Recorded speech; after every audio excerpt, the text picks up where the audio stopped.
A CBS News inquiry, the Warren Report, continues. Here again is Walter Cronkite.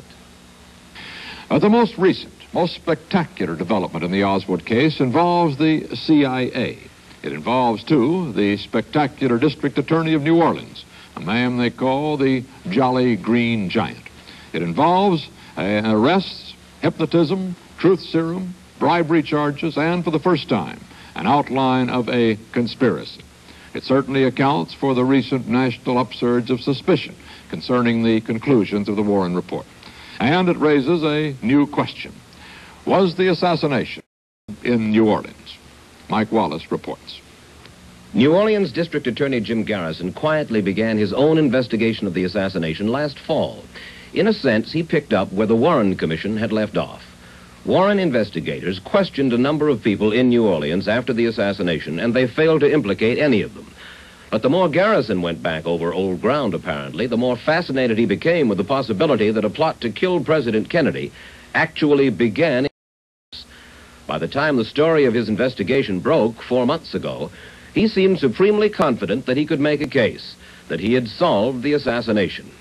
I certainly wouldn't say with confidence that we would make arrests and have convictions afterwards if I did not know that we had solved the assassination of President Kennedy beyond any shadow of a doubt.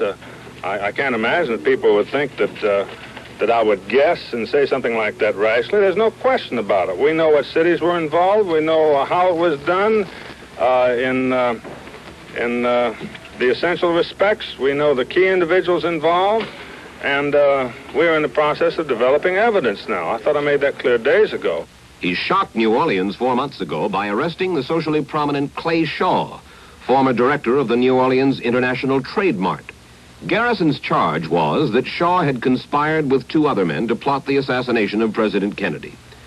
Garrison said Shaw was David Ferry, an eccentric former airline pilot who was found dead a week before Garrison had planned to arrest him.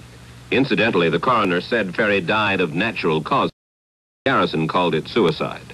He said Shaw also knew Lee Harvey Oswald, that Ferry, Oswald, and Shaw met one night in the summer of 1963 and plotted the president's death. Clay Shaw said it was all fantastic. I am completely innocent of any such charges. I have not conspired with anyone at any time or any place to murder our late and esteemed President John F. Kennedy or any other individual. I have always had only the highest and utmost respect and admiration for Mr. Kennedy. The charges filed against me have no foundation in fact or in law. I have not been apprised of the basis of these fantastic charges and assume that in due course I will be furnished with this information and will be afforded an opportunity to prove my innocence. I did not know Harvey Lee Oswald, nor did I ever see or talk with him or anyone who knew him at any time in my life.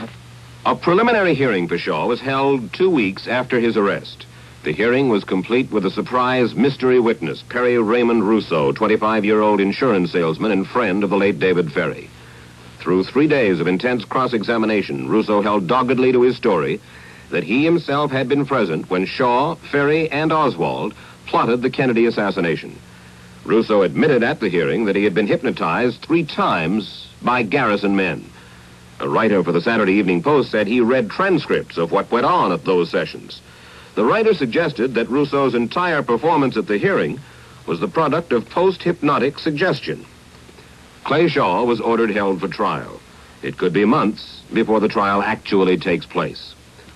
Meanwhile, various news organizations have reported serious charges against Jim Garrison and his staff, alleging bribery, intimidation, and efforts to plant and/or manufacture evidence against Shaw.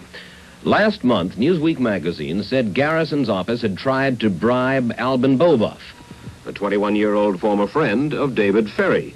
Boboff, the magazine said, was offered $3,000 to supply testimony that would shore up the conspiracy charge against Shaw. Garrison promptly released an affidavit Boboff had signed. The affidavit said no one working for Garrison had ever asked Boboff to tell anything but the truth. Subsequently, New Orleans police investigated the Boboff charge and said Garrison's men had been falsely accused. But that was just the beginning. 3 more bribery accusations have since come to light, 2 involving Louisiana prison inmates, 1 involving a nightclub and Turkish bath operator. In each of those cases, the charge is that rewards were offered in return for allegedly false testimony or other help that would implicate Clay Shaw. We will hear Garrison's comment on those charges later in the broadcast. Meanwhile, Garrison has gone on to include Jack Ruby in the alleged conspiracy involving Shaw and Lee Harvey Oswald. Garrison says Jack Ruby's unlisted telephone number in 1963 appears in code in address books belonging to Shaw and Oswald. He says both books note the Dallas Post Office box number 11906. Ruby's unlisted phone number was Whitehall 15601. Garrison furnished a complicated formula for converting PO1 1906 to WH1 5601. Louisiana Senator Russell Long, appearing on Face the Nation a few days later, explained how the code works. So that you take the P and the O and you use a telephone dial. P gives you 7, O gives you 6. So you add 7 and 6 together, you get 13. Then you take the 19106 and you work on the A, B, C, D, E, F, the A, B, C, D, E basis. So you put A comes ahead of E. Then you put D behind C.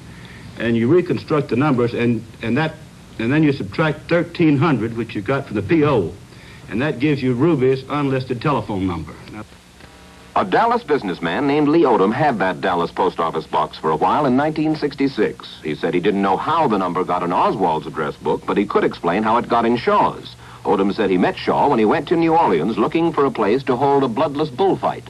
When I got to New Orleans, and I got there, it was late. And so I wanted to see what New Orleans, my first trip to New Orleans. And I went to Pat O'Brien's, and that's where I met Mr. Shaw.